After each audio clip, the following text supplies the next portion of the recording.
Isso vai pegar fogo de novo, Pedro. Vamos lá, Matheus. Ele pegou fogo. Aquele lá.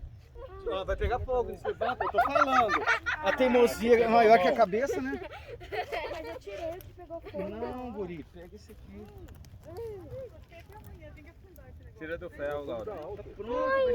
Tira do ferro, porque senão ele vai derreter em cima do ferro. Isso, vai virando ele. Vai virando ele daqui, ó. Faz igual o Fê, filha. Vai virando lá em cima. Pega só o marshmallow. Isso, fica assim. Não, Fê, desce um pouquinho, senão você vai ficar até amanhã. Eu vou comer sem.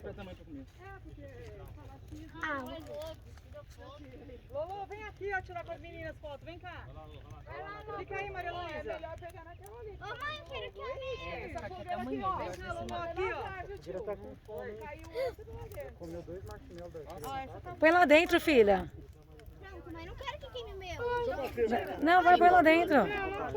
Vou tirar com a cabana. Não. Vai girando. Olha lá, tá vendo? O da mãe já tá, ó. Tá ficando bom da mãe.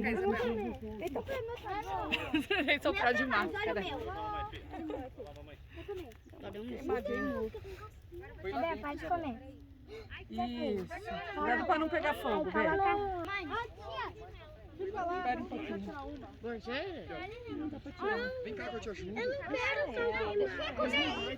Peraí que eu vou tirar uma foto. Vem pra cá, Isabel, deixa eu tirar uma fotinha.